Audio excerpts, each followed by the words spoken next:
will not be tortured. I will not be punished. I will not be guilty.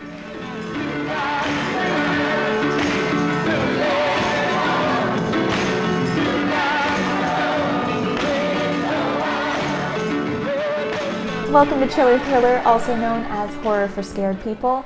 My name is Riley, and I am here to hold your hand as we walk through horror movies together.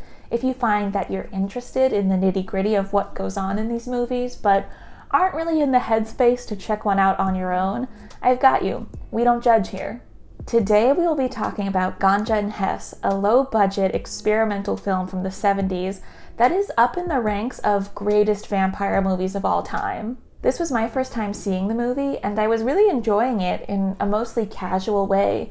But by the time the movie was over, I was fully in tears, which really surprised me. I was like, oh, hold on. This moved me. So I decided we had to talk about it together. While views on Ganja Hess are now largely positive, I think, this movie was panned by American critics when it first came out. Ganja Hess was released in 1973 during the blaxploitation era of American cinema, and I think when audiences were encountering this movie, they were expecting it to be something just like Blackula, and what they got was something entirely different. And please don't think for a second that I'm talking down on Blackula. I love Blackula, but Ganja Hess just wasn't the kind of black filmmaking that white audiences were comfortable with at the time.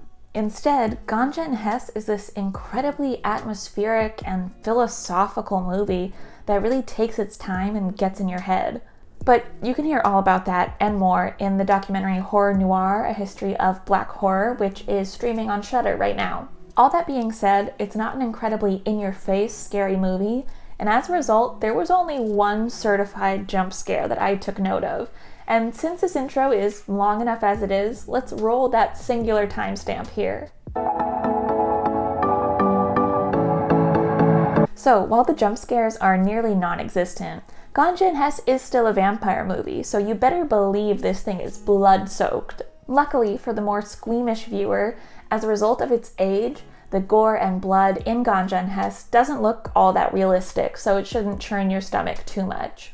And I really recommend checking this one out on your own before watching the video if you think you can handle it. Ganja Hess also does take on a lot of heavy themes like suicide and addiction, so if either one of those two things are big triggers for you, stick around because we're going to dive into every little detail of this movie in just a minute.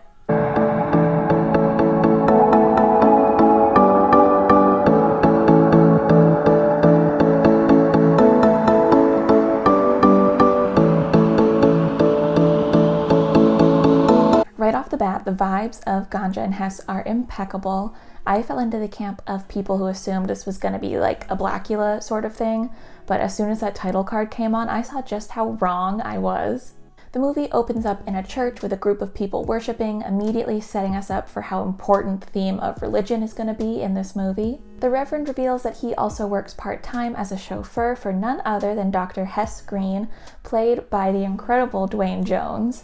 Fans of the genre will recognize him from his monumental lead role in Night of the Living Dead, which is another fantastic movie.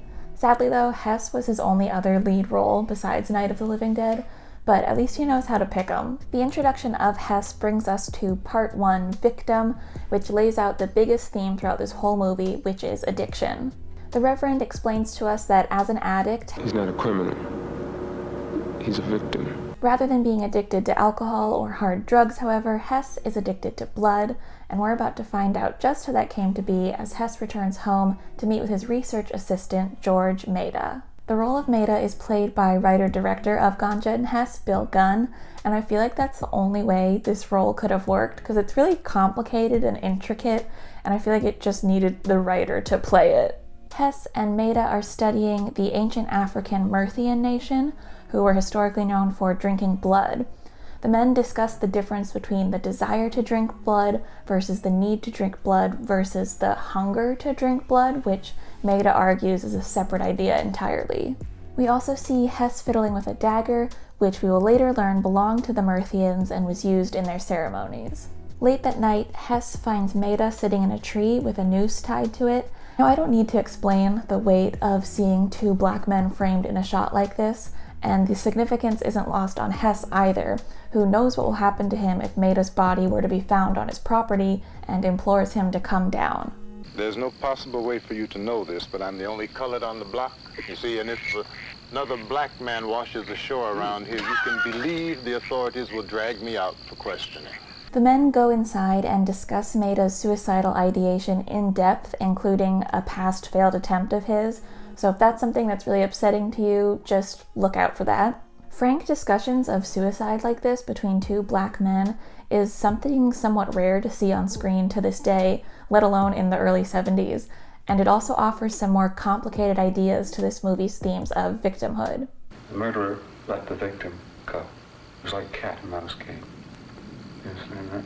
Even later that night, Maida attacks Hess while he's sleeping in bed, and the two engage in a fight that looks almost like dancing in its choreography. Maida gets his hands on the ceremonial dagger that we saw earlier and repeatedly stabs Hess with it before sitting himself down to write a letter. This letter is full of so many essential quotes from this movie, philosophizing on growing up as a black child, the taboo of black vulnerability, and it says everything about Maida's mental state without referencing anything that he is currently going through.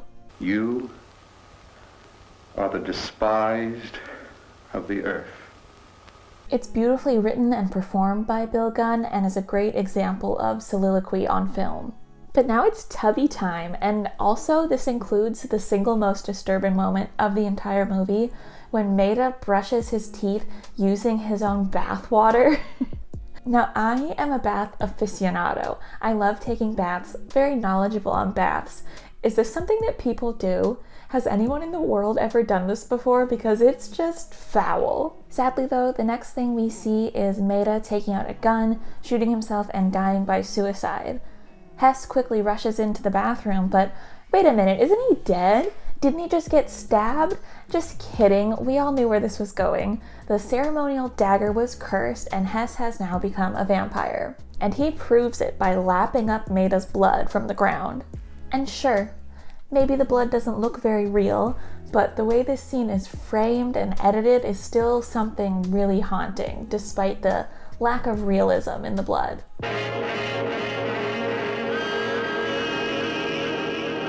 Hess runs out into his field and tries to grapple with his new lifestyle, which brings us to Part 2, Survival.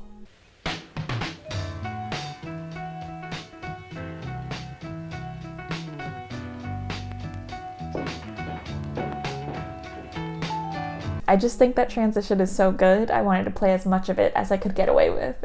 We see how Hess has learned to adapt to his new needs, stealing blood from doctors' offices to feed himself.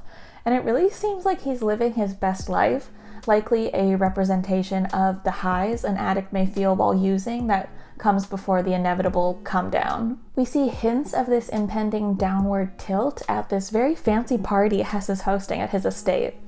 I love this scene, even if it's lit in such a way that I can't see anything.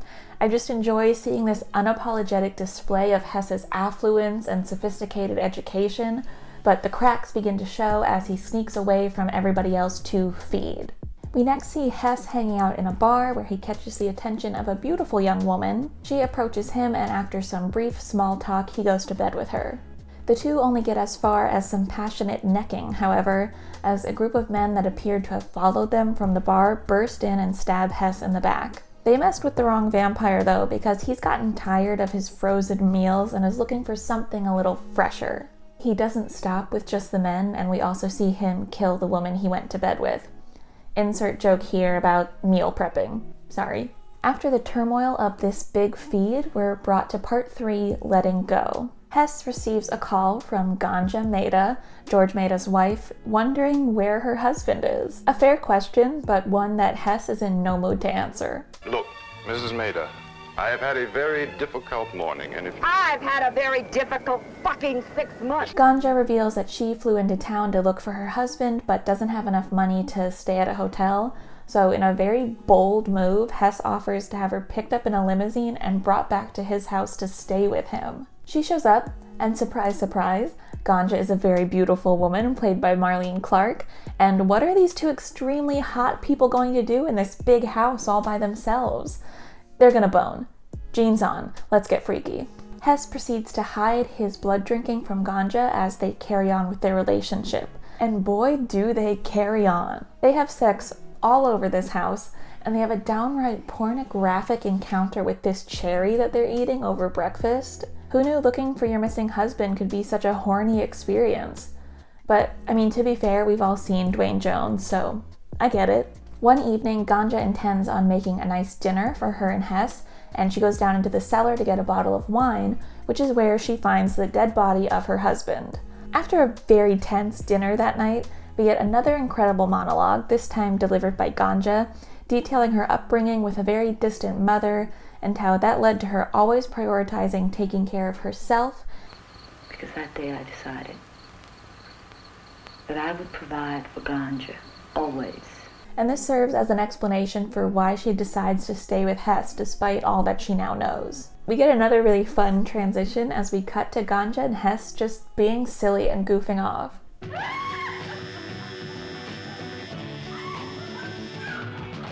I love the way that this scene is framed too, because you really feel like a fly on the wall with the way everything isn't perfectly in the shot, making it feel so real. And now they're getting married.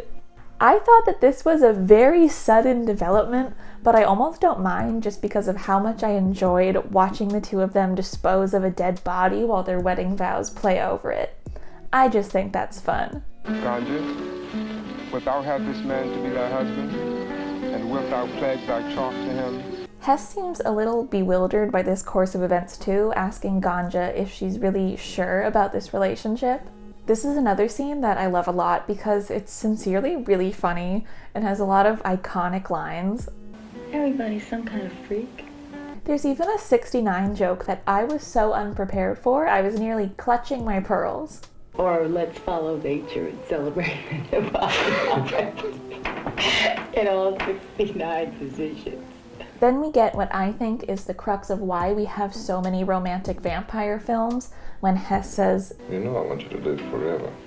He's very serious apparently, because the next thing we see, he has turned Ganja into a vampire. To complete Ganja's transformation, Hess takes her out into the field and stabs her with the Myrthian ceremonial dagger in another favorite sequence of mine. Everything put together the way it is here is just so incredible to me.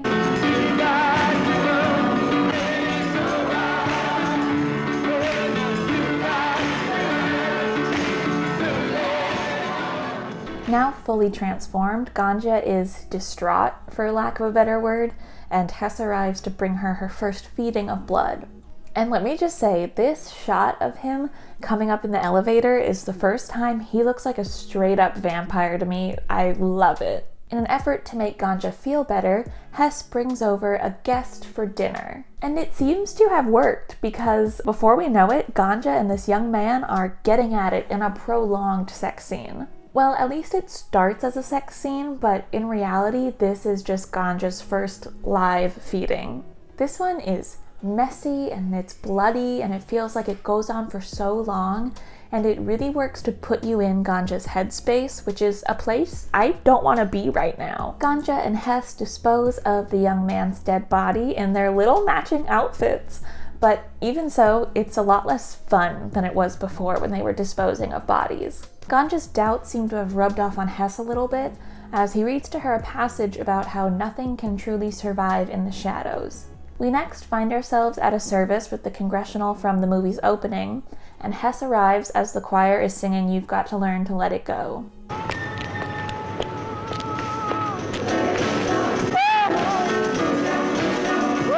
In a denouncement of his vampirism and his addiction to blood, Hess stands before the Reverend for forgiveness and a recommitment to God.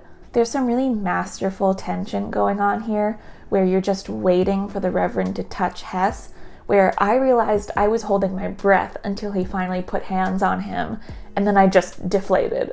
Now, I don't understand the experience of being a religious person, or the experience of being a black man, or the experience of being a vampire, but there was something really universal and so moving to me about that moment where he just lets everything go. Just a really beautiful scene.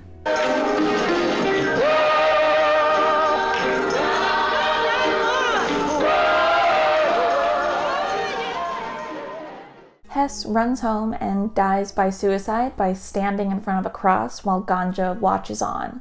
I had to turn the volume down so low during this part because the sound design that's going on here is just too chilling.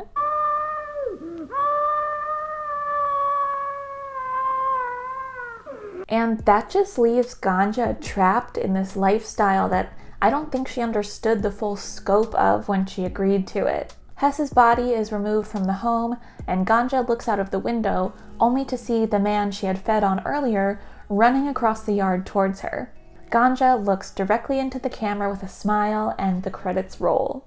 And that's Ganja and Hess, such a beautiful movie that I am so grateful to have the opportunity to see. It's wild to me that I can just log on to Showtime and watch this movie anytime I feel like it when I think about how impossible it was to find a copy of this movie years ago. For a time, the only place that it existed at all was in the Museum of Modern Art. Luckily, it can now reach a much wider audience and gets a lot of the appreciation that it so deserved when it came out. I should also mention that Spike Lee came out with a remake of this movie in 2014 called The Sweet Blood of Jesus, and while it seems like that movie isn't so widely loved as this one is, I'm still interested to see what he does with the story, so I'm sure I'll check it out. So are you a longtime fan of Ganja and Hess, or is this your first time checking it out? Let me know either way. I would love to hear what people think about this movie. But until next time, remember, there's nothing to be scared of.